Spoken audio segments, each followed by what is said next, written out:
നമസ്കാരം മക്കളെ, സൂപ്പർ ഹോട്ട്സിന്റെ മറ്റൊരു യൂട്യൂബ് സെഷനിലേക്ക് ഏവർക്കും സ്വാഗതം. നമ്മുടെ ഡിഗ്രി ലെവലിലുള്ള പ്രിലിമിനറി പരീക്ഷയ്ക്ക് വേണ്ടിയിട്ടുള്ള നോട്ടിഫിക്കേഷനുകൾ ഇങ്ങനെ വന്നുകൊണ്ടിരിക്കുകയാണ്. SI നോട്ടിഫിക്കേഷൻ ഓൾറെഡി വന്നു. ദെൻ അതേപോലെ തന്നെ നമ്മുടെ സെക്രട്ടറി ടെസ്റ്റിന്റെ നോട്ടിഫിക്കേഷൻ, അതേപോലെ തന്നെ മറ്റ് ഡിഗ്രി ലെവൽ നോട്ടിഫിക്കേഷനുകൾ വരാനിരിക്കുന്നുണ്ട്. അപ്പൊ നമ്മുടെ പഠനം കുറച്ചുകൂടി സ്ട്രോങ് ആക്കേണ്ടുന്ന അല്ലെ, അതിന്റെ പാരമ്യത്തിലേക്ക് എത്തിക്കേണ്ടുന്ന സമയമാണിത്. ഇനി നമുക്ക് അധികം സമയം കളയാനായിട്ടില്ല. കാരണം ഇതിന്റെ ഒരു പ്രിലിമിനറി എക്സാമിനേഷൻ നമുക്കൊരു ഏപ്രിൽ മെയ് മാസത്തേക്ക് പ്രതീക്ഷിക്കാം. ഇടയ്ക്ക് ഏപ്രിൽ മാസം ഉണ്ടാവാൻ സാധ്യതയുണ്ട് എന്ന തരത്തിലൊരു വാർത്ത വന്നിട്ടുണ്ട്. എന്നാലും നമുക്ക് ഏപ്രിൽ മെയ് മാസത്തേക്ക് പ്രതീക്ഷിക്കാം. അതായത് മാർച്ച് മാസം 31-ാം തീയതിക്ക് മുമ്പായിട്ടോ നമ്മളുടെ സിലബസിന്റെ ഒരു ഭൂരിഭാഗം പ്രദേശങ്ങളെയും അല്ലെങ്കിൽ മേഖലകളെയും നമ്മൾ കവർ ചെയ്യേണ്ടത് വളരെ അത്യാവശ്യമാണ്. ഓക്കെ, അപ്പൊ അതുകൊണ്ട് തന്നെ നിങ്ങൾക്ക് ഏത് റീജിയൻ ആണ് കൂടുതൽ പ്രാധാന്യം കൊടുക്കേണ്ടത്?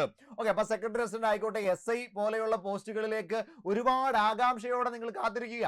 അപ്പം കുറെ തുടക്കക്കാരുണ്ടാവും അല്ലെ, കുറെ അധികം ആളുകൾ തുടക്കക്കാരായിട്ടുണ്ടാവും. അപ്പൊ നിങ്ങൾക്ക് ചിലപ്പോൾ ചില ധാരണകൾ കാണില്ല, എങ്ങനെയാണ് പഠിക്കേണ്ടത്, ഏത് മേഖലയ്ക്കാണ് പ്രാധാന്യം കൊടുക്കേണ്ടത്. ഇനി പഠിച്ചുകൊണ്ടിരിക്കുന്നവരാണെങ്കിൽ തന്നെ അവരുടെ പഠനത്തെ കുറച്ചുകൂടി സ്ട്രോങ് ആക്കാൻ നിങ്ങൾ പക്കാ ഇമ്പോർട്ടൻസ് കൊടുക്കേണ്ട ഭാഗം ഏതാണ്? അങ്ങനെയുള്ള ഡീറ്റെയിൽസ് നമ്മൾ ഈ ഒരു സെഷനിൽ മുഴുവനായിട്ട് ചർച്ച ചെയ്യാൻ പോവുക. എല്ലാ സബ്ജക്റ്റുകളെ കുറിച്ചുള്ള ഒരു ധാരണ ഈ ഒരു സെഷൻ കഴിയുമ്പോഴത്തേക്ക് നിങ്ങൾക്ക് കിട്ടും. അപ്പൊ നിങ്ങൾക്ക് ഉപകാരപ്പെടുക തന്നെ ചെയ്യും. എല്ലാവർക്കും സൂപ്പർ നോട്ട്സിലേക്ക് ഒരിക്കൽ കൂടെ സ്വാഗതം. നോക്കിടാ, കേരള ഹിസ്റ്ററി നോക്കിയാൽ ഹിസ്റ്ററി 3 എണ്ണം, കേരള ഹിസ്റ്ററി, ഇന്ത്യൻ ഹിസ്റ്ററി, അതേപോലെ വേൾഡ് ഹിസ്റ്ററി.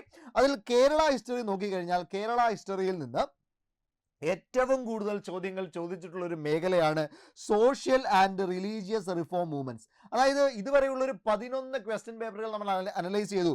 അതായത് 2021 മുതൽ 24 വരെയുള്ള 11 എന്ത് ചെയ്തിട്ടുണ്ട്, സ്റ്റേജുകളിലായിട്ട് 11 സ്റ്റേജുകളിലായിട്ട് എന്ത് നടന്നിട്ടുണ്ട്, ഈ പ്രിലിമിനറി എക്സാമിനേഷൻ നടന്നിട്ടുണ്ട്. അപ്പോൾ ആ ഒരു 21-ൽ 2 സ്റ്റേജ് ഉണ്ട്, 22-ൽ 3 സ്റ്റേജ് ഉണ്ട്, 23-ൽ 3 സ്റ്റേജ് ഉണ്ട്, ദെൻ 24-ൽ 3 സ്റ്റേജ് ഉണ്ട്. അങ്ങനെ ആകെ 11 പ്രിലിമിനറി പരീക്ഷകൾ മുഴുവൻ ക്വസ്റ്റ്യനുകളും അനലൈസ് ചെയ്ത് ഏത് ഭാഗത്തിൽ നിന്നാണ് ചോദ്യങ്ങൾ വന്നിട്ടുള്ളതെന്ന് കണ്ടെത്തിയാണ് നിങ്ങളിലേക്ക് ഇത് എത്തിക്കുന്നത്. അപ്പോൾ ഓതന്റിക്കേറ്റഡ് ആയിട്ടുള്ള ആധികാരികതയുള്ളൊരു ഡേറ്റയാണ് എന്ന് കൂടി ഓർത്തു വയ്ക്കുക. അതിൽ ഏറ്റവും കൂടുതൽ തവണ കേരള ഹിസ്റ്ററിയിൽ നിന്ന് ചോദിച്ചിട്ടുള്ള ഒരു ഭാഗമാണ്, ഒരു ഹോട്ട് ടോപ്പിക് എന്ന് പറയാൻ കഴിയുന്ന ഒരു ഭാഗമാണ് social and religious reform movements അല്ലേ. നമ്മുടെ ശ്രീനാരായണ ഗുരു പോലെയുള്ള അല്ലെ SNDP പോലെയുള്ള NSS പോലെയുള്ള സംഘടനകളും അവരുടെ പ്രവർത്തനങ്ങളും സാമൂഹിക പരമായിട്ടുള്ള മാറ്റങ്ങൾ എന്തൊക്കെയാണ് തുടങ്ങിയ കാര്യങ്ങളെല്ലാം, അതുപോലെ തന്നെ കുറെ അധികം സമരങ്ങൾ നടന്നിട്ടുണ്ട്. കുറിച്യ റിവോൾട്ട് പോലെയുള്ള അല്ലെങ്കിൽ പഴശ്ശി കലാപം പോലെയുള്ള കുറെ അധികം റിവോൾട്ടുകൾ നടന്നിട്ടുണ്ട്.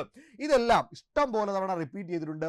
13 ചോദ്യങ്ങളാണ് എവിടെ നിന്ന് വന്നിട്ടുള്ള കേരള ഹിസ്റ്ററിയിൽ നിന്ന്. അതായത് പിന്നീട് ഏറ്റവും കൂടുതൽ വന്നിട്ടുള്ളത് നമ്മുടെ തിരുവിതാംകൂറിന്റെ ചരിത്രമാണ്. അപ്പൊ അതുപോലും എത്രയേ ഉള്ളൂ, 6 ചോദ്യങ്ങളേ ഉള്ളൂ. അപ്പൊ ഇതിന്റെ ഇരട്ടിയിൽ കൂടുതൽ ഭാഗങ്ങൾ എവിടെ നിന്നാണ്? ഈ സോഷ്യൽ ആൻഡ് റിലീജിയസ് റിഫോം മൂവ്മെന്റ്സിൽ നിന്നാണ്. അപ്പം നിങ്ങൾ ഒരു നല്ല പ്രാധാന്യം കൊടുക്കേണ്ട ഒരു ടോപ്പിക്കാണ് കേരള ഹിസ്റ്ററിയിൽ. ഒരു ഒഴിച്ചുകൂടാനാവാത്ത, മസ്റ്റായിട്ട് പഠിച്ചാൽ നിങ്ങൾക്ക് നന്നായിട്ട് സ്കോർ ചെയ്യാൻ കഴിയുന്ന ഒരു ഭാഗമാണ്. കുറച്ച് ഭാഗങ്ങൾ അവിടെ പഠിക്കാനായിട്ടുണ്ട്. കാരണം നവോത്ഥാന നായകന്മാരിൽ കുറേ അധികം ആളുകളെ കുറിച്ച് പഠിക്കണം. നവോത്ഥാന നായകന്മാരെ കുറിച്ച് കുറച്ചുകൂടി മുന്നോട്ട് വരുമ്പോൾ നമ്മൾ സാംസ്കാരിക നായകന്മാരെ കുറിച്ച് പഠിക്കും. എന്നിരുന്നാൽ തന്നെ ഇവിടെ കുറേ അധികം ഭാഗങ്ങൾ നമുക്ക് അവിടെ കവർ ചെയ്യാനായിട്ട് കഴിയും. അതുപോലെ തന്നെ കുറച്ച് യുദ്ധങ്ങൾ, ചില കലാപങ്ങൾ, പഴശ്ശി കലാപം പോലെയുള്ള, ആറ്റിങ്ങൽ കലാപം പോലെയുള്ള, കുറിച്യ റിവോൾട്ട് പോലെയുള്ള കുറേ റിവോൾട്ടുകളെ കുറിച്ച് പഠിക്കാനുണ്ട്, പ്രസ്ഥാനങ്ങളെ കുറിച്ച് പഠിക്കാനുണ്ട്. അവിടെ നിന്ന് നല്ലൊരു മാർക്ക് സ്കോർ ചെയ്യാൻ കഴിയും. പിന്നീട് ഇമ്പോർട്ടൻ്റ് ആയിട്ടുള്ള ഒരു ഭാഗമാണ് തിരുവിതാംകൂറിന്റെ ചരിത്രം. അതായത് മാർത്താണ്ഡവർമ്മ തുടങ്ങി ചിത്തിര തിരുനാൾ വരെയുള്ള നമ്മുടെ രാജാക്കന്മാരെ കുറിച്ചുള്ള പഠനം ഒരു 6 മാർക്കിന് ചോദിച്ചിട്ടുള്ള മറ്റൊരു പ്രധാനപ്പെട്ട ടോപ്പിക്കാണ്. അപ്പോൾ അത് പഠിച്ചാൽ നഷ്ടമില്ല. ഒരു 12ഓളം രാജാക്കന്മാരെ കുറിച്ച് പഠിച്ചു കഴിഞ്ഞാൽ ആ ഭാഗത്ത് നിന്ന് നല്ലൊരു മാർക്ക് സ്കോർ ചെയ്യാനായിട്ട് കഴിയും. അപ്പോൾ നല്ലൊരു ടോപ്പിക്കാണ്. അതേപോലെ തന്നെ അറൈവൽ ഓഫ് യൂറോപ്യൻസിൽ നിന്ന് 4 മാർക്ക് ചോദിച്ചിട്ടുണ്ട്. നാഷണൽ മൂവ്മെന്റ്സ് ഇൻ കേരളയിൽ നിന്ന് 4 മാർക്ക് ചോദിച്ചിട്ടുണ്ട്. അപ്പോൾ ഈ ആദ്യത്തെ 4 ടോപ്പിക്കുകൾക്ക് മസ്റ്റായിട്ട് എന്ത് കൊടുക്കുക, നല്ല പ്രാധാന്യം കൊടുത്ത് പഠിക്കുക. ബാക്കിയുള്ള ടോപ്പിക്കുകൾ കൂടി നിങ്ങൾ പഠിക്കേണ്ടെന്നല്ല, ആദ്യത്തെ ഇമ്പോർട്ടൻസ് ഈ ഭാഗങ്ങൾക്കാണ്. അതിൽ തന്നെ എന്താണ്, സോഷ്യൽ ആൻഡ് റിലീജിയസ് റിഫോം മൂവ്മെന്റ്സിന് കൂടുതൽ പ്രയോറിറ്റി കൊടുക്കുക. അപ്പൊ കേരള ഹിസ്റ്ററി എങ്ങനെ സമീപിക്കണം എന്നുള്ളത് മനസ്സിലായി. അടുത്ത നോക്കിയിട്ട് ഇന്ത്യൻ ഹിസ്റ്ററിയിലേക്ക് വന്നാൽ, ഇന്ത്യൻ ഹിസ്റ്ററിയിൽ ഏറ്റവും കൂടുതൽ തവണ ചോദിച്ചിട്ടുള്ള ടോപ്പിക്ക് മെഡീവിയൽ ഇന്ത്യയാണ്. മെഡീവിയൽ ഇന്ത്യ 10 മാർക്കിന് ചോദിച്ചിട്ടുണ്ട്. ഓക്കെയാണ്, ഞാനത് പറയാം. അതിന്റെ റീസൺ ഞാൻ പറഞ്ഞുതരാം. 10 മാർക്കിന് മെഡിവീൽ ഇന്ത്യയിൽ നിന്ന് പല 11 പ്രിലിമിനറി പരീക്ഷകൾക്കായിട്ട് ക്വസ്റ്റ്യൻ വന്നിട്ടുണ്ട്, അവിടെ നിൽക്കട്ടെ. ദെൻ അതിനുശേഷം ഏറ്റവും കൂടുതൽ തവണ റിപ്പീറ്റ് ചെയ്തിട്ടുള്ളത് independent movement and Mahatma Gandhi extremist in India എന്ന് പറയുന്ന ഭാഗത്ത് നിന്ന് 7 ചോദ്യങ്ങൾ ചോദിച്ചിട്ടുണ്ട്. ദെൻ അതേപോലെ തന്നെ എസ്റ്റാബ്ലിഷ്മെന്റ് ഓഫ് ബ്രിട്ടീഷ് എന്താണ് 5 ചോദ്യങ്ങൾ ചോദിച്ചിട്ടുണ്ട്. ദെൻ അതേപോലെ തന്നെ പോസ്റ്റ് ഇൻഡിപെൻഡൻസ് പീരീഡിൽ നിന്ന് 5 ചോദ്യങ്ങൾ ചോദിച്ചിട്ടുണ്ട്. അപ്പൊ ഇന്ത്യൻ ഹിസ്റ്ററി മൊത്തത്തിലൊന്ന് നോക്കിക്കഴിഞ്ഞാൽ അവിടെ നിന്ന് വലിയൊരു മാർജിനിലുള്ള ക്വസ്റ്റ്യൻസ് എല്ലാ ടോപ്പിക്കിൽ നിന്നും വരാറില്ല. ഉദാഹരണമായിട്ട് പറഞ്ഞാൽ ഫസ്റ്റ് വാർ ഓഫ് ഇൻഡിപെൻഡൻസ് അവിടുന്ന് 1-2 ചോദ്യങ്ങൾ മാത്രമേ അവിടുന്ന് ചോദിച്ചിട്ടുള്ളൂ. ദെൻ INCയുടെ ഫോർമേഷനുമായിട്ടൊക്കെ ബന്ധപ്പെട്ട് 2 ചോദ്യങ്ങൾ. ദെൻ സോഷ്യൽ റിഫോം മൂവ്മെന്റ്സുമായിട്ട് ബന്ധപ്പെട്ട് 2 ചോദ്യങ്ങൾ. അങ്ങനെയാണ് കൂടുതലായിട്ടും ചോദ്യങ്ങൾ വന്നിട്ടുള്ളത്. അപ്പോൾ ഈ ഒരു ഭാഗത്ത് നിന്ന് നിങ്ങൾ പഠിക്കുന്ന സമയത്ത് ഇപ്പോൾ മെഡിവീൽ ഇന്ത്യ ഒരു വലിയ ടോപ്പിക്കാണ്, അതിനകത്ത് എല്ലാ കാര്യങ്ങളും നമുക്ക് ഓർത്തിരിക്കണം നിർബന്ധമില്ല.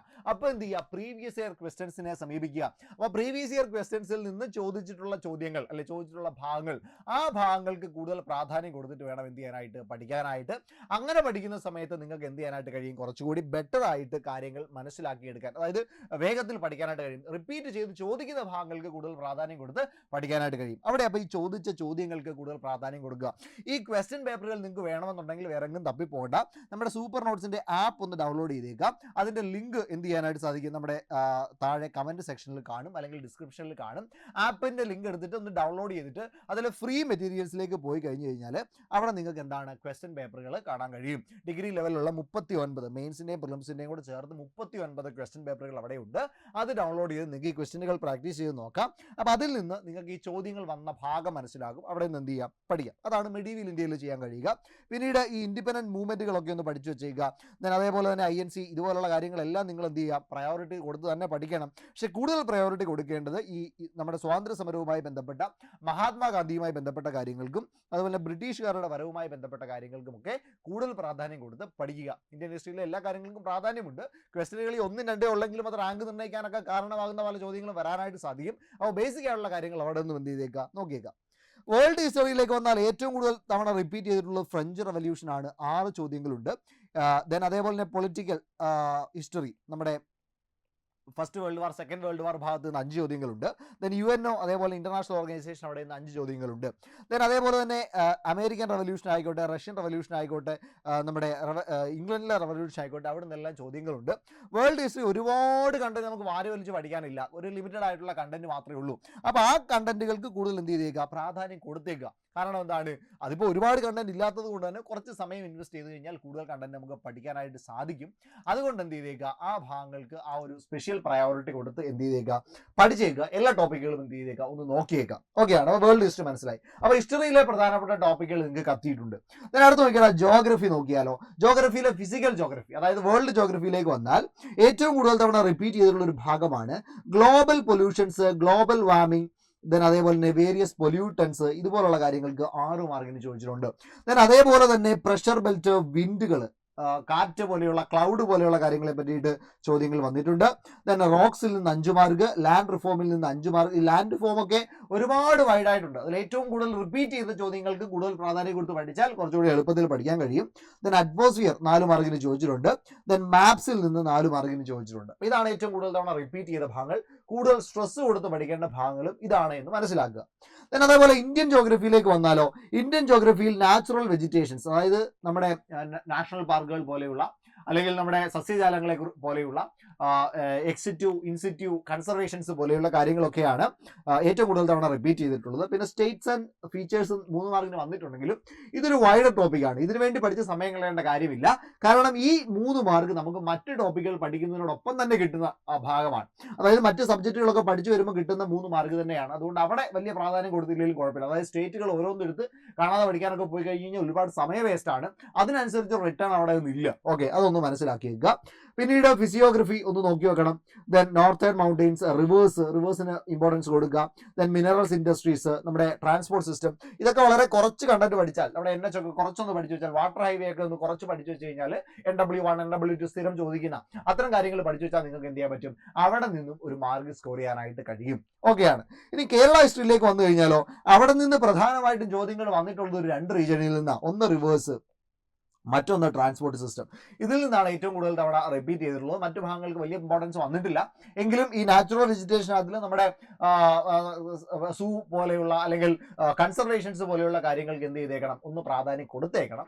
എങ്ങാനും എന്താണ് കയറി വരാനായിട്ട് സാധ്യതയുള്ളൊരു ഭാഗമാണ് എന്നതുകൊണ്ട് ഒന്ന് ഇമ്പോർട്ടൻസ് കൊടുക്കുക. പിന്നെ ഫിസിയോഗ്രഫിക്കും കുറച്ച് പ്രാധാന്യം കൊടുക്കുക. അത് വലിയ ടോപ്പിക് അല്ലല്ലോ, കുറച്ച് കണ്ടന്റ് വരുന്നുള്ളൂ. അപ്പോൾ ഫിസിയോഗ്രഫിക്ക് കൂടി പ്രാധാന്യം കൊടുത്തേക്കാം. മലനാട്, ഇടനാട്, തീരപ്രദേശം പോലെയുള്ള ഭാഗങ്ങൾക്ക് കൂടി ഒന്ന് ഇമ്പോർട്ടൻസ് കൊടുത്തേക്കാം. ചോദ്യങ്ങൾ വരായികയില്ല എന്നുള്ള കാര്യമാണ് അവിടെ മനസ്സിലാക്കേണ്ടത്. ശരി, അപ്പൊ നമുക്ക് അത്രയും കാര്യങ്ങൾ മനസ്സിലായി. ഓക്കെ, ഇനി നോക്കിയടാ ഇക്കണോമിക്സിലേക്ക് വന്നാൽ, ഇക്കണോമിക്സിൽ ഏറ്റവും തവണ റിപ്പീറ്റ് ചെയ്ത 2 ടോപ്പിക്കുകൾ മസ്റ്റ് സ്റ്റഡി. ഒരു കാരണവശാലും പ്രിലിമിനറി പരീക്ഷയ്ക്ക് പഠിക്കുന്ന നിങ്ങൾ എക്കണോമിക്സിൽ സ്കിപ്പ് ചെയ്യാൻ പാടില്ലാത്ത 2 ഇമ്പോർട്ടന്റ് ടോപ്പിക്സ്. ഒന്ന് നാഷണൽ ഇൻകം, 11 ചോദ്യങ്ങൾ 11 പ്രിലിമിനറി പരീക്ഷകൾക്കായിട്ട് വന്നിട്ടുണ്ട്. അതേപോലെ തന്നെ reserve bank and it's functions 11 ചോദ്യങ്ങൾ 11 പ്രിലിമിനറി പരീക്ഷകൾക്ക് വന്നിട്ടുണ്ട്. അപ്പോൾ ഈ 2 ടോപ്പിക്കുകൾ മസ്റ്റ് സ്റ്റഡിയാണ്, അതിലൊരു കോംപ്രമൈസും ഇല്ല. അതായത് നാഷണൽ ഇൻകം, GDP, GNP, അതിൻ്റെ ഇക്വേഷൻസ്, അവിടെ നല്ല ചോദ്യങ്ങളുണ്ട്. ഇതൊക്കെ നമ്മുടെ ബാച്ചിലേക്ക് വന്നു കഴിഞ്ഞാൽ അടിപൊളിയായിട്ട് പക്കയായിട്ട് നിങ്ങൾക്ക് കാര്യങ്ങൾ മനസ്സിലാക്കി തരുന്ന രീതിയിൽ തന്നെ നമ്മൾ പഠിപ്പിക്കും. നമ്മുടെ ബാച്ചിൽ ഈ ജനുവരി മാസം ആദ്യത്തെ ആഴ്ച വരെ നിങ്ങൾക്ക് ന്യൂ ഇയർ പ്രമാണിച്ച് 10% ഡിസ്കൗണ്ടിൽ ജോയിൻ ചെയ്യാനായിട്ട് കഴിയും. നമ്മുടെ ഡിഗ്രി ലെവൽ ബാച്ച് റണ്ണിങ് ആണ്. ആ ബാച്ചിലേക്ക് കയറാൻ ഈ താഴെ സ്ക്രോൾ ചെയ്ത് പോകുന്ന നമ്പറിൽ ബന്ധപ്പെട്ടാൽ മതി. 8281223366 എന്ന് പറയുന്ന നമ്പറിൽ ബന്ധപ്പെട്ടാൽ എല്ലാ കാര്യങ്ങളെക്കുറിച്ച് നിങ്ങൾക്ക് ധാരണ കിട്ടും. 10% ഡിസ്കൗണ്ടിൽ എല്ലാ ബാച്ചുകളിലേക്കും നിങ്ങൾക്ക് ജോയിൻ ചെയ്യാൻ അവസരമുണ്ട് എന്ന് ഓർത്ത് വെച്ചേക്കുക. അപ്പോൾ ഈ കാര്യങ്ങളൊക്കെ വളരെ മനോഹരമായി കിടുക്കനായിട്ട് നിങ്ങൾക്ക് എന്താണ് പഠിക്കാൻ കഴിയുന്ന ക്ലാസ്സുകൾ, ഈ നാഷണൽ ഇൻകത്തിൻ്റെ ക്ലാസ്സുകളൊക്കെ അടിപൊളിയായിട്ട് നിങ്ങൾക്ക് പഠിക്കാൻ കഴിയും എന്നുള്ള കാര്യത്തിൽ ഒരു സംശയവുമില്ല. ദെൻ അതിൽ 11 ചോദ്യങ്ങൾ. ദെൻ 5 നമ്മുടെ ബാങ്ക് റിസർവ്, ഇവിടെ മോണിറ്ററി പോളിസി, അതേപോലെ തന്നെ മോണിറ്ററി പോളിസിയൊക്കെ ചോദ്യമായിട്ട് വന്നിട്ടുണ്ട്. അതേപോലെ തന്നെ നമ്മുടെ RRBയുടെ മറ്റ് മെഷേഴ്സ്, മോണിറ്ററി പോളിസിയുടെ മെഷേഴ്സ്, നമ്മുടെ CRR, SLR പോലെയുള്ള കാര്യങ്ങൾ അവിടെ നമുക്ക് ഇഷ്ടം പോലെ തവണ റിപ്പീറ്റ് ചെയ്ത ചോദ്യങ്ങൾ വന്നിട്ടുണ്ട്. അപ്പോൾ അതൊന്ന് നോക്കുക. അതേപോലെ തന്നെ 5 ഇയർ പ്ലാൻ 5 മാർക്കിൻ്റെ 5 ഇയർ പ്ലാൻ വന്നിട്ടുണ്ട്. ഇന്ത്യൻ ഇക്കോണമിക് പ്ലാനിങ് അവിടെയും 3 മാർക്ക്, ഇത് രണ്ടും കൂടെ 8 മാർക്ക് വന്നിട്ടുണ്ട്. ചെറിയ ടോപ്പിക്കാണ്, നിങ്ങൾക്ക് പെട്ടെന്ന് പഠിച്ചെടുക്കാൻ കഴിയും, നല്ല മാർക്ക് സ്കോർ ചെയ്യാനായിട്ടും അവിടെ നിന്ന് കഴിയും.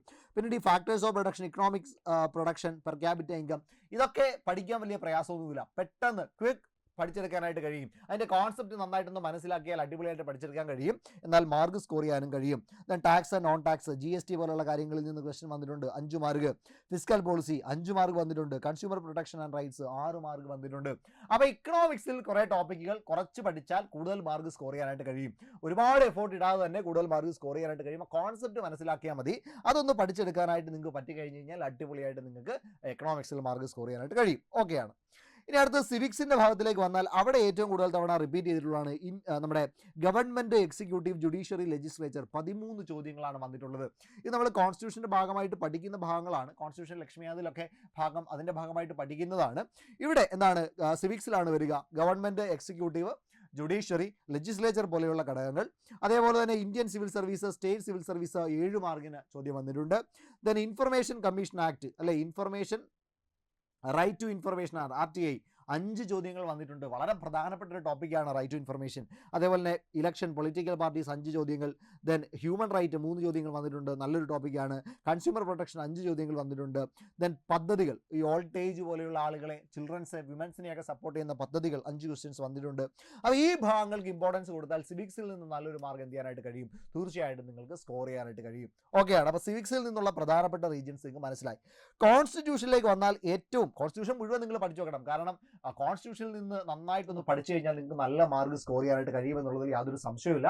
അപ്പോൾ കോൺസ്റ്റിറ്റ്യൂഷൻ മുഴുവൻ തന്നെ പഠിക്കുക, എന്നാൽ അതിൽ ഇമ്പോർട്ടൻസ് കൊടുക്കേണ്ട ഭാഗമാണ് കോൺസ്റ്റിറ്റ്യൂഷണൽ അമെൻമെന്റ്. 9 ചോദ്യങ്ങൾ വന്നിട്ടുണ്ട്. അപ്പോൾ കോൺസ്റ്റിറ്റ്യൂഷണൽ അമെൻമെന്റുകളിൽ നിന്ന് സ്ഥിരമായിട്ട് ചോദ്യങ്ങൾ വരാറുണ്ട്. അപ്പോൾ അത് നല്ല ഇമ്പോർട്ടൻസ് കൊടുക്കുക. അതേപോലെ fundamental right, then preamble, then constitution assembly, അതേപോലെ തന്നെ ഇൻസ്റ്റിറ്റ്യൂഷനുകൾ, then emergency, union list, state list, concurrent list, ഇതൊക്കെ വളരെ സിമ്പിളായിട്ട് നമുക്ക് പഠിച്ചെടുക്കാൻ കഴിയും. 3 മാർക്ക് കിട്ടുകയാണ്. അപ്പോൾ വളരെ പ്രധാനപ്പെട്ട ടോപ്പിക്സ് ആണ് ഇതെല്ലാം എന്ത് ചെയ്തേക്കാം, നന്നായിട്ട് കോൺസ്റ്റിറ്റ്യൂഷൻ മുഴുവനായിട്ട് പഠിച്ചു വെച്ചേക്കാം. ലക്ഷ്മികാന്ത് പോലുള്ള ടെക്സ്റ്റ് ബുക്കുകൾ നിങ്ങൾക്ക് യൂസ് ചെയ്യാം. അതിൽ നിന്ന് നല്ല വൃത്തിക്ക് നിങ്ങൾക്ക് പഠിച്ചെടുക്കാനായിട്ട് കഴിയും. നമ്മളിവിടെ ക്ലാസ്സുകൾ തരുന്നതും ആ ഒരു ലക്ഷ്മികാന്ത് പോലെയുള്ള സ്റ്റാൻഡേർഡ് ടെക്സ്റ്റ് ബുക്കുകൾ ഉപയോഗിച്ച് തന്നെയാണ് നിങ്ങൾക്ക് ക്ലാസ്സുകളൊക്കെ തരുന്നത്. ഓക്കെയാണ്. അപ്പോൾ കോൺസ്റ്റിറ്റ്യൂഷൻ നിങ്ങൾക്ക് പക്കയായിട്ട് മനസ്സിലായി. മറ്റൊന്ന് ആർട്സ്, സ്പോർട്സ്, ലിറ്ററേച്ചർ. ഇനി ഇവിടെ നിന്നുള്ള ഒരു ഭാഗത്തിന് കറണ്ട് അഫെയറിന് പ്രാധാന്യമുണ്ട്. നമുക്കറിയാം ഡിഗ്രി പ്രിലിംസിന് കറണ്ട് അഫെയർ നേരിട്ടൊരു ടോപ്പിക് അല്ല, സബ്ജക്ട് വൈസ് ടോപ്പിക്കാണ്. എന്നാൽ ഏറ്റവും കൂടുതൽ കറണ്ട് അഫെയറിൽ നിന്ന് ചോദ്യങ്ങൾ വരുന്ന ഒരു ഭാഗം ഏതാണ് എന്ന് ചോദിച്ചാൽ അത് ഈ പറയുന്ന ആർട്ട്, സ്പോർട്ട്, ലിറ്ററേച്ചർ ഇവിടെ നിന്നാണ് ഇഷ്ടംപോലെ കറണ്ട് അഫെയർ ചോദ്യങ്ങൾ വരാറുണ്ട്. അതിൽ കലയിൽ നിന്ന് തന്നെ 10 ചോദ്യങ്ങൾ വന്നിട്ടുണ്ട്, അതായത് ദൃശ്യശ്രവ്യ കലകളിൽ നിന്നും.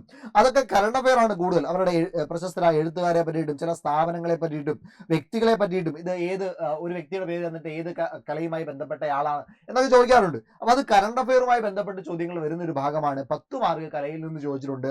അതേപോലെ തന്നെ കായികം എടുത്താൽ 29 മാർക്ക് കായികത്തിൽ നിന്ന് വന്നിട്ടുണ്ട്. അതിൽ തന്നെ ഏറ്റവും കൂടുതൽ വന്നിട്ടുള്ളതാണ് ചില അവാർഡുകളെ പറ്റിയിട്ട്, അതേപോലെ തന്നെ പങ്കെടുക്കുന്ന കളിക്കാരുടെ എണ്ണം, ചില ട്രോഫികളെ പറ്റിയിട്ട്, അത് ഏത് കളിയുമായി ബന്ധപ്പെട്ട ട്രോഫിയാണ്. അതേപോലെ ഒളിമ്പിക്സ് ഇഷ്ടംപോലെ റിപ്പീറ്റ് ചെയ്ത ഒരു ഭാഗമാണ് ഒളിമ്പിക്സ് എന്ന് പറയുന്നത്. കറണ്ട് അഫെയർ റിലേറ്റഡ് ആയിട്ടും സ്റ്റാറ്റിക് ആയിട്ടുള്ള കാര്യങ്ങളും ഒളിമ്പിക്സിൽ റിപ്പീറ്റ് ചെയ്തിട്ടുണ്ട്. അതേപോലെ തന്നെ നോക്കിയാൽ Asian games, Afro Asian games, ചില നമ്മുടെ ദേശീയ ഗെയിംസ്, നാഷണൽ ഗെയിംസ് പോലെയുള്ള കാര്യങ്ങൾ ഇവിടെ നിന്നൊക്കെ ഇഷ്ടംപോലെ തവണ റിപ്പീറ്റ് ചെയ്തിട്ടുണ്ട്. കറണ്ട് അഫെയറുമായി ബന്ധപ്പെട്ട ചോദ്യങ്ങളാണ്. 29 ചോദ്യങ്ങളാണ് സ്പോർട്സിൽ നിന്ന് വന്നിട്ടുള്ളത്. ദെൻ സാഹിത്യം എടുത്താലും അവിടെ നിന്ന് 40 ചോദ്യങ്ങൾ എന്ത് ചെയ്തിട്ടുണ്ട്, സാഹിത്യത്തിന്റെ ഭാഗത്ത് നിന്ന് വന്നിട്ടുണ്ട്. കൂടുതൽ ചോദ്യങ്ങൾ എന്താ, കറണ്ട് അഫെയറാ, അതായത് കഥാപാത്രങ്ങൾ, കൃതികൾ, എഴുത്തുകാർ, തൂലികാ നാമങ്ങൾ, ദെൻ ചില പ്രസ്ഥാനങ്ങളെ പറ്റി. ഇവിടെ നിന്ന് അധികം ചോദ്യങ്ങളില്ല. ചോദ്യങ്ങൾ കൂടുതൽ ഇവിടെ നിന്നും ദെൻ കൃതികൾ, എഴുത്തുകാരെ പറ്റിയിട്ട്. പത്രപ്രവർത്തനം അത്ര പ്രധാനപ്പെട്ടതായിട്ട് ചോദിച്ചിട്ടില്ല. ചില അവാർഡുകളെ പറ്റി ചോദിച്ചിട്ടുണ്ട്. ദെൻ ജ്ഞാനപീഠം ഇഷ്ടം പോലെ റിപ്പീറ്റ് ചെയ്തു. മലയാള ഭാഷ സിനിമയിൽ നിന്ന് ഇഷ്ടം പോലെ റിപ്പീറ്റ് ചെയ്തു. അതൊക്കെ കൂടുതലും എന്താ, കറണ്ട് അഫെയർ ചോദ്യങ്ങളാണ്. അപ്പൊ കറണ്ട് അഫെയറിനെ കൂടുതലും കിടക്കുന്നത് ഇവിടെയാണ്. ഇപ്പൊ ഈ ഒരു ഭാഗത്തേക്ക് വരുമ്പോൾ നിങ്ങൾ ഇമ്പോർട്ടൻസ് കറണ്ട് അഫെയറിന് കൊടുക്കണം. അതേപോലെ 15 ചോദ്യങ്ങൾ സാംസ്കാരികം ചോദിച്ചിട്ടുണ്ട്. ചില ആഘോഷങ്ങളെ പറ്റി, വള്ളംകളികളെ പറ്റി ഇഷ്ടം പോലെ റിപ്പീറ്റ് ചെയ്തിട്ടുണ്ട്. സാംസ്കാരിക കേന്ദ്രങ്ങൾ, നായകർ, ഇവരെ പറ്റിയിട്ടൊക്കെ റിപ്പീറ്റ് ചെയ്ത് ചോദിച്ചിട്ടുണ്ട്. 15 ചോദ്യങ്ങളാണ് സംസ്കാരികത്തിൽ വന്നത്. അതായത് കല, കായികം, സാംസ്കാരികം, ഇതിൽ നിന്ന് ഏതാണ്ട് നമ്മളൊന്ന് നോക്കിക്കഴിഞ്ഞാൽ മൊത്തത്തിൽ നമുക്ക് എത്ര ക്വസ്റ്റ്യൻസ് പറയാൻ കഴിയും മക്കളെ? ഒരു 100-ലധികം ചോദ്യങ്ങൾ ഈ ഒരു ഭാഗത്ത് നിന്ന് മാത്രം വന്നിട്ടുണ്ട്. 100-ലധികം ചോദ്യങ്ങൾ ആർട്സ്, സ്പോർട്സ്, ലിറ്ററേച്ചർ എന്നീ ഭാഗങ്ങളിൽ നിന്ന് വന്നിട്ടുണ്ട്. അപ്പൊ അത്രയും ഇമ്പോർട്ടന്റ് ആയിട്ടുള്ള ഒരു ഭാഗമാണ്. കറണ്ട് അഫെയറിന് കൂടുതൽ പ്രാധാന്യം കൊടുത്താൽ നിങ്ങൾക്ക് അവിടെ നിന്ന് മാർക്ക് സ്കോർ ചെയ്യാനായിട്ട് കഴിയും. ഓക്കെയാണ്. ഇനി അടുത്ത് നോക്കിയേ, കമ്പ്യൂട്ടർ സയൻസിലേക്ക് വന്നാലോ. അവിടെ എല്ലാ ടോപ്പിക്കുകളും, അതായത് കമ്പ്യൂട്ടർ സയൻസിൽ പ്രധാനമായിട്ടും 5 മാർക്കിന് വരും. 5 ടോപ്പിക്കുകളുണ്ട്. 5 ടോപ്പിക്കുകൾക്ക് പ്രാധാന്യം കൊടുക്കുക. ഹാർഡ്വെയറിൽ നിന്ന് 15 ചോദ്യങ്ങൾ, സോഫ്റ്റ്വെയറിൽ നിന്ന് 10 ചോദ്യങ്ങൾ, കമ്പ്യൂട്ടർ നെറ്റ്വർക്ക്സ് 10 ചോദ്യങ്ങൾ, ഇന്റർനെറ്റ് 10 ചോദ്യങ്ങൾ, സൈബർ ക്രൈംസ് ആൻഡ് ലോസ് 8 ചോദ്യങ്ങൾ. അങ്ങനെ ആകെ ഒരു 50-55 ചോദ്യങ്ങൾ എന്ത് ചെയ്തിട്ടുണ്ട്, കമ്പ്യൂട്ടറിൽ വന്നിട്ടുണ്ട്. ഈ ഒരു ഭാഗം എപ്പോഴും റിപ്പീറ്റ് ചെയ്യുന്ന ഭാഗമാണ്. കുറച്ച് സമയം കൊടുത്താൽ കൂടുതൽ പഠിക്കാൻ കഴിയുന്ന, അല്ലെ, കുറച്ച് സമയം മാത്രം ഇൻവെസ്റ്റ് ചെയ്തിട്ട് കൂടുതൽ റിട്ടേൺ കിട്ടുന്ന ഒരു ഭാഗമാണ് കമ്പ്യൂട്ടർ സയൻസ്. അപ്പൊ റിട്ടേൺ ഓഫ് ഇൻവെസ്റ്റ്മെന്റ് കൂടുതലാണ് എന്തിന്, നമ്മുടെ കമ്പ്യൂട്ടർ സയൻസിന്. അപ്പൊ അതിനെന്താണ്, കുറച്ച് സമയം കൊടുത്താൽ മതി. അപ്പൊ എല്ലാ ടോപ്പിക്കുകൾക്കും പ്രാധാന്യം കൊടുത്ത് പഠിച്ചേക്കുക. ഇവിടെ നിന്ന് എന്താണ്, നന്നായിട്ട് മാർക്ക് സ്കോർ ചെയ്യാനായിട്ട് കഴിയും. ദെൻ സയൻസ് ആൻഡ് ടെക്നോളജിയിലേക്ക് വന്നാൽ നമ്മൾ കുറച്ച് ശ്രദ്ധയോടുകൂടി കൈകാര്യം ചെയ്യേണ്ട ഒരു ഭാഗമാണ് സയൻസ് ആൻഡ് ടെക്നോളജി. ഇല്ലെങ്കിൽ പണി കിട്ടും. സമയനഷ്ടം വരുത്തി വെക്കുന്ന ഒരു സംഭവമാണ് സയൻസ് ആൻഡ് ടെക്നോളജി. അവിടെ നിന്ന് നോക്കിയിടാം. അവിടെ നമ്മുടെ സയൻസ് ആൻഡ് ടെക്നോളജിയുടെ ഈ ആദ്യം കിടക്കുന്ന പോളിസിയുമായി ബന്ധപ്പെട്ട ഒറ്റ ഒരു ക്വസ്റ്റ്യൻ ഇതുവരെ ചോദിച്ചിട്ടുള്ളൂ. ഹ്യൂമൻ ബോഡി, പബ്ലിക് ഹെൽത്ത് പോലെയുള്ള ചില മെഡിസിൻസ്, വാക്സിനേഷൻ പോലെയുള്ളിടത്ത് നിന്ന് ഒരു 5 ചോദ്യം വന്നിട്ടുണ്ട്. പക്ഷെ വൈഡ് ടോപ്പിക്കാണ്, ഒരുപാട് കണ്ടന്റ് നമുക്ക് പഠിക്കാനുണ്ട്. പക്ഷെ അവിടെ 5 ചോദ്യങ്ങളെ വന്നിട്ടുള്ളൂ. ചില പ്രോമിനന്റ് ആയിട്ടുള്ള നമ്മുടെ ഇന്നോവേഷൻസ്, നമ്മുടെ സയന്റിസ്റ്റുകളെ കുറിച്ചുള്ള ഭാഗത്ത് നിന്ന് 5 ചോദ്യങ്ങൾ വന്നിട്ടുണ്ട്. ഓക്കെ, അപ്പൊ ഇതില് ഇമ്പോർട്ടൻസ്, അതായത് ഇത് മുഴുവൻ പഠിച്ചാൽ നമുക്ക് ആകെ, അതായത് ഇത്രയും ഭാഗം മുഴുവൻ പഠിച്ചാൽ നമുക്ക് ആകെ 11 ചോദ്യങ്ങളാണ് വന്നിട്ടുള്ളത്. വലിയൊരു ടോപ്പിക്കാണ്, വൈഡർ ആയിട്ടുള്ള ഒരു ടോപ്പിക്കാണ്. അവിടെ നമുക്ക് 11 ചോദ്യങ്ങളാണ്. അപ്പൊ അവിടെ തന്നെ നമ്മൾ സ്കിപ്പ് ചെയ്ത് കൂടുതൽ ചോദ്യങ്ങൾ വന്ന ഭാഗത്തിന് ഇമ്പോർട്ടൻസ് കൊടുത്ത് പഠിക്കാനായിട്ട് ശ്രമിക്കണം. എന്നാൽ നോക്കിയാൽ അത് ഈ രണ്ടാമത്തെ ടോപ്പിക്ക്, ഇവിടെ നിന്ന് 13 ചോദ്യങ്ങൾ വന്നിട്ടുണ്ട്. വളരെ കുറച്ച് ടോപ്പിക്കേ പഠിക്കാനുള്ളൂ. ISROയുടെ മിഷൻസിൽ നിന്ന് മാത്രം 12 ചോദ്യങ്ങൾ, DRDOയുടെ ഭാഗത്ത് നിന്ന് 1 ചോദ്യം. ഇത്രയുള്ള അവിടെ പഠിക്കാൻ. നമ്മുടെ കറണ്ട് അഫെയർ റിലേറ്റഡ് ആയിട്ട് ഇവിടെയും ഒന്ന് കൈകാര്യം ചെയ്ത് കഴിഞ്ഞാൽ നിങ്ങൾക്ക് സുഖമായിട്ട് 13 മാർക്ക് വാങ്ങിക്കാം. അപ്പൊ കൂടുതൽ ഇമ്പോർട്ടൻസ് എവിടെ കൊടുക്കാം, ഈ രണ്ടാമത്തെ ടോപ്പിക്കിന് കൊടുക്കാം. ഇനി മുന്നോട്ട് വന്നു കഴിഞ്ഞാൽ ഈ മൂന്നാമത്തെ ടോപ്പിക്കിൽ നിന്ന് നമ്മുടെ രാജ്യത്തുള്ള ചില എനർജി സോഴ്സുകളുമായിട്ട് ബന്ധപ്പെട്ടുള്ള ചോദ്യമാണ്. 7 മാർക്ക് വന്നിട്ടുണ്ട്. ഇവിടെയും ആദ്യം കിടക്കുന്ന കാര്യങ്ങളൊക്കെ renewable energy, non renewable energy, ഇവിടെ നിന്നൊക്കെയാണ് കൂടുതൽ ചോദ്യങ്ങൾ വന്നിട്ടുള്ളത്. അപ്പൊ ഇവിടെയും കുറച്ച് സമയം കൊടുത്താൽ മതി. റിട്ടേൺ ഓഫ് ഇൻവെസ്റ്റ്മെന്റ് ഇവിടെയും കൂടുതലാണ്. 7 ചോദ്യങ്ങൾ വന്നിട്ടുണ്ട്. അപ്പൊ ഇവിടെയും ഈ 3നും നമുക്ക് ഇമ്പോർട്ടൻസ് കൊടുക്കാം. 4ലേക്ക് വരുമ്പോഴും നിങ്ങൾ ശ്രദ്ധിക്കണം. 4ൽ 16 ചോദ്യങ്ങളാണ് വന്നേക്കുന്നത്. ഈ ഭാഗത്ത് നിന്ന് ഏറ്റവും കൂടുതൽ ചോദ്യങ്ങൾ വന്നിട്ടുള്ള ഈ 4ാമത്തെ സെക്ഷനിൽ നിന്നാണ്. ഇവിടുത്തെ ഇത്രയും ഭാഗത്തിന് കൂടുതൽ ഇമ്പോർട്ടൻസ് കൊടുക്കുക. അത് ഈ ഒരു ഭാഗത്തിന് കൂടുതൽ ഇമ്പോർട്ടൻസ് കൊടുക്കുക. ഓക്കെ, അതായത് പൊല്യൂഷൻ, നമ്മുടെ western ghat, wild conservations, hazardous ആയിട്ടുള്ള ചില കാര്യങ്ങൾ, ഗ്ലോബൽ വാർമിങ്, ഇതുപോലെയുള്ള കാര്യങ്ങൾക്ക് കൂടുതൽ പ്രാധാന്യം കൊടുത്തു കഴിഞ്ഞാൽ അവിടെ നിന്ന് നിങ്ങൾക്ക് കൂടുതൽ മാർക്ക് സ്കോർ ചെയ്യാനായിട്ട് കഴിയും. ഓക്കെയാണ്. അപ്പോൾ 4ാമത്തെ ഭാഗത്തിൽ തന്നെ 2ാമത്തെ സെക്ഷന് കൂടുതൽ പ്രാധാന്യം കൊടുത്താൽ മതി. അപ്പോൾ സയൻസ് ആൻഡ് ടെക്നോളജി കുറച്ച് സ്കിപ്പ് ചെയ്ത് പഠിക്കേണ്ട ഭാഗമാണ്, കുറച്ച് കരുതലോടുകൂടി നേരിടേണ്ട ഭാഗമാണ്. അല്ല എങ്കിൽ എന്ത് ചെയ്യാം, ചിലപ്പോൾ നമ്മുടെ സമയം ഒരുപാട് നഷ്ടപ്പെട്ടേക്കാം. ദെൻ മാത്സിലേക്ക് വന്നു കഴിഞ്ഞാൽ അതിലെ ലഘുഗണിതം, സിമ്പിൾ അരിത്തമെറ്റിക്കിൽ നിന്ന് 105 ചോദ്യങ്ങളും മാനസിക ശേഷി, മെന്റൽ എബിലിറ്റിയിൽ നിന്ന് 80 ചോദ്യങ്ങളും. അപ്പോൾ കൂടുതൽ ചോദ്യങ്ങൾ വന്നിരിക്കുന്നത് ഈ ഒരു ഭാഗത്തു നിന്നാണ്. അപ്പോൾ ഇവിടെ കൂടുതൽ ഇമ്പോർട്ടൻസ് കൊടുത്ത് നിങ്ങൾക്ക് പഠിക്കാം. ഇതിൽ എല്ലാ ടോപ്പിക്കുകളും നിങ്ങൾ ഇമ്പോർട്ടൻസ് കൊടുത്ത് പഠിക്കണം. കാരണം എന്താ, എല്ലാ ടോപ്പിക്കുകളിൽ നിന്നും ക്വസ്റ്റ്യൻസ് വരുന്നുണ്ട്. ദെൻ ഇവിടെ നിന്നാണെങ്കിലും ഇഷ്ടംപോലെ ചോദ്യങ്ങൾ ഈ ഭാഗത്തു നിന്ന് വരുന്നുണ്ട്. അപ്പോൾ ഇതിലെ എല്ലാ കാര്യങ്ങളും നിങ്ങൾ കൃത്യമായിട്ട് പഠിക്കണം. കാരണം അതിൽ പ്രത്യേകിച്ച് ഇന്ന ടോപ്പിക്കിന് കൂടുതൽ പ്രാധാന്യം കൊടുക്കണമെന്നില്ല. മാത്സ്, മെന്റൽ എബിലിറ്റി എല്ലാം പഠിക്കണം. 80 ചോദ്യങ്ങൾ അവിടെ നിന്നും വന്നിട്ടുണ്ട്. ദെൻ ജനറൽ ഇംഗ്ലീഷിലേക്ക് വന്നു കഴിഞ്ഞാൽ ഗ്രാമർ ബോർഡ്സിൽ നിന്ന് 110 ചോദ്യങ്ങൾ. അവിടെ ഏറ്റവും കൂടുതൽ ടെൻസിനാണ് പ്രാധാന്യം കൊടുക്കേണ്ടത്. ടെൻസിൽ നിന്നൊക്കെ ഇഷ്ടം പോലെ ചോദ്യങ്ങൾ വന്നു. എല്ലാ ചോദ്യങ്ങളും കണക്ട് ചെയ്തിരിക്കുന്ന ടെൻസിലോട്ടാണ്. 110 ചോദ്യങ്ങൾ. ദെൻ നോക്കിയാൽ വൊക്കാബുലറിയിൽ നിന്ന് 80 ചോദ്യങ്ങളും വന്നിട്ടുണ്ട്. അപ്പോൾ അവിടെയും എന്താണ്, കൂടുതൽ ഇമ്പോർട്ടൻസ് കൊടുത്ത് പഠിക്കേണ്ടതുണ്ട്. ദെൻ മലയാളത്തിൽ നിന്നാകെ 97 ചോദ്യങ്ങളും വന്നിട്ടുണ്ട്. 97 ചിലപ്പോൾ എന്ത് ചെയ്തേക്കാം, അങ്ങോട്ടും ഇങ്ങോട്ടും മാറിയേക്കാം. കാരണം ഈ പരിഭാഷ വരുന്നത് സത്യത ഇവിടെയാണ്. പക്ഷേ മലയാളത്തിൻ്റെ സെക്ഷനിൽ പരിഭാഷ കയറി ചോദിച്ചിട്ടുണ്ട്. അങ്ങനെ ചില ചോദ്യങ്ങൾ വരുന്നു. അതുകൊണ്ടാണ് ഈ മാർക്ക് 97 കിടക്കുന്നത്. ക്വസ്റ്റ്യൻസ് 97 കിടക്കുന്നത്. ഓക്കെയാണ്. അപ്പോൾ ഇത്രയും കാര്യങ്ങളാണ് ഇമ്പോർട്ടൻസ് കൊടുത്ത് നിങ്ങൾ പഠിക്കേണ്ട കാര്യങ്ങൾ. അതിനെക്കുറിച്ച് നിങ്ങൾക്ക് ഒരു ധാരണ കിട്ടിയെന്ന് ഞാൻ വിചാരിക്കുകയാണ്. ഇമ്പോർട്ടൻസ് ഏത് മേഖലയ്ക്കാണ് കൊടുക്കേണ്ടത് എന്നതിനെപ്പറ്റി നിങ്ങൾക്ക് നല്ലൊരു ധാരണയായി ഞാൻ വിചാരിക്കുകയാണ്. അപ്പോൾ എൻ്റെ ലക്ഷ്യം ഇതാണ്, നിങ്ങൾക്ക് പഠിച്ചു തുടങ്ങുന്ന ഒരാളാണെങ്കിൽ നിങ്ങൾക്ക് കൃത്യമായിട്ട് പഠിക്കാൻ പറ്റണം, അല്ലെങ്കിൽ തെറ്റായിട്ടൊരു വഴിയിലേക്ക് ലീഡ് ചെയ്യപ്പെടരുത് എന്നതുകൊണ്ടാണ് ഈ ഒരു സെഷൻ ഞാൻ ചെയ്തത്. ഓക്കെ. അപ്പോൾ ഇനി നമ്മുടെ ബാച്ചിനെ കുറിച്ച് പറയാം. നമ്മുടെ ഡിഗ്രി ലെവലിലുള്ള ഒരു മന്ത്ര ബാച്ച് നമുക്ക് ഇപ്പോഴുണ്ട്. സൂപ്പർ 7 ഡിഗ്രി ബാച്ച് ആണ്. അതായത് പ്രിലിംസ് പ്ലസ് മെയിൻസ്, അതേപോലെ ഇന്റർവ്യൂ ഗൈഡൻസ്, ഇതെല്ലാം കൂടി ചേർത്തിട്ടുള്ള ഒരു അടിപൊളി ബാച്ചാണ് മന്ത്ര ബാച്ച് എന്ന് പറയുക. ഈ ബാച്ചിന്റെ പ്രത്യേകത ഏതെങ്കിലും ഒരു കോഴ്സിലേക്ക് വേണ്ടിയിട്ടല്ല മന്ത്ര ബാച്ച്. അതായത് നിങ്ങൾക്ക് സെക്രട്ടേറിയറ്റ് അസിസ്റ്റന്റ് ഉണ്ട്, SI ഉണ്ട്, ഇനി വരാൻ പോകുന്ന എക്സൈസ് ഇൻസ്പെക്ടർ ഉണ്ട്, അതേപോലെ അസിസ്റ്റന്റ് ജയിലർ ഉണ്ട്, ദെൻ അതേപോലെ തന്നെ നാഷണൽ സേവിങ്സിന്റെ അസിസ്റ്റന്റ് ഡയറക്ടർ പോസ്റ്റിലേക്കുള്ള ക്വാളിഫിക്കേഷനുള്ള എക്സാം വരുന്നുണ്ട്. അതേപോലെ തന്നെ നിങ്ങൾക്ക് ട്രൈബ്യൂണൽ, അഡ്മിനിസ്ട്രേറ്റീവ് ട്രൈബ്യൂണൽ വരുന്നുണ്ട്. ഇതിലേക്കെല്ലാം കൂടി നിങ്ങൾക്ക് ഒരൊറ്റ ബാച്ചിൽ ജോയിൻ ചെയ്താൽ മതി. ഓക്കെ, ഒരൊറ്റ ബാച്ചിൽ ജോയിൻ ചെയ്തുകൊണ്ട് ഇതിലേക്കെല്ലാം നിങ്ങൾക്ക് തയ്യാറെടുക്കാം. ഇതിന്റെ എല്ലാം പ്രിലിമിനറി നിങ്ങൾക്ക് ആദ്യം പോയി എഴുതാം. അതിനുശേഷം നിങ്ങൾ ഏതൊക്കെ മെയിൻസ് ക്ലിയർ ചെയ്യുന്നുണ്ടോ അതിന്റെ ഒക്കെ മെയിൻസ് ബാച്ചിലേക്ക് നിങ്ങൾക്ക് സൗജന്യമായി, അല്ലെ ഇതേ ഫീസിൽ തന്നെ നിങ്ങൾക്ക് കയറാനായിട്ട് കഴിയും. ഒരു എക്സ്ട്രാ ഫീസ് പോലും നിങ്ങൾ പേ ചെയ്യേണ്ടി വരില്ല. ഈ കോഴ്സിന്റെ ഫീ വരുന്നത് 4999 രൂപയാണ്. 4,999 ആണ്, 4,999 ആണ്. എന്നാൽ ഈ 4,999 രൂപ നിങ്ങൾ ഇപ്പോൾ പേ ചെയ്യേണ്ട. നിങ്ങൾക്ക് ജനുവരി മാസത്തിന്റെ ആദ്യത്തെ ആഴ്ച വരെ ഒരു 10% ഡിസ്കൗണ്ടോടുകൂടി ബാച്ചിൽ ജോയിൻ ചെയ്യാനായിട്ട് അവസരമുണ്ട്. അത് നമ്മുടെ ന്യൂ ഇയർ ഓഫറാണ്. ഇത് നിങ്ങൾ മാക്സിമം പ്രയോജനപ്പെടുത്തുക. നിങ്ങൾക്ക് എന്താണ്, നിങ്ങൾക്ക് പഠനം 2025 ഒരു സ്വപ്ന ജോലിയിലേക്ക് എത്താനായിട്ടുള്ള ഒരു സുവർണ അവസരം സൂപ്പർ നോട്ട്സ് നിങ്ങൾക്ക് ഒരുക്കി തരികയാണ്. ഈ 4,999 രൂപയുടെ ഈ ഒരു ബാച്ച് 10% എക്സ്ട്രാ ഡിസ്കൗണ്ടോടുകൂടി നിങ്ങൾക്ക് ജോയിൻ ചെയ്യാനായിട്ട് കഴിയും. നമ്മുടെ ഈ ഒരു ബാച്ചിന്റെ പ്രത്യേകത 350-ലധികം ലൈവ് റെക്കോർഡഡ് സെഷനുകൾ ഉണ്ടാവും. 50+ ക്വസ്റ്റ്യൻ പ്രാക്ടീസ് ഡിസ്കഷൻ ആയിട്ടുള്ള സെഷനുകൾ ഉണ്ടാവും. UPSC ലെവലുള്ള ഒരു ക്വസ്റ്റ്യൻ ഡിസ്കഷൻ സീരീസുകൾ ഉണ്ടാവും. ദെൻ ഡെയിലി ടെസ്റ്റുകൾ, വീക്ക്ലി ടെസ്റ്റുകൾ, മെന്റർഷിപ്പ് സപ്പോർട്ട്, അമൽ സാറിന്റെ പ്രത്യേകമായിട്ടുള്ള ഗൈഡൻസ്, അങ്ങനെ എല്ലാ വിധത്തിലുള്ള ഒരു ഫുൾ പാക്കേജായിട്ടുള്ള ഒരു ബാച്ച് ആയിരിക്കും നമ്മുടെ മന്ത്ര ബാച്ച് എന്ന് പറയുക. അപ്പോൾ ഈ ബാച്ചിലേക്ക് ജോയിൻ ചെയ്യാനായിട്ട് നിങ്ങൾക്ക് താഴെ കാണുന്ന നമ്പറിൽ ബന്ധപ്പെടാം. 8281 223366 എന്ന് പറയുന്ന നമ്പറിൽ ബന്ധപ്പെട്ടാൽ മതി. ഓക്കെയാണ്. അപ്പം മറ്റൊരു സെഷനിൽ നമുക്ക് കാണാം. അതുവരേക്കും താങ്ക് യു.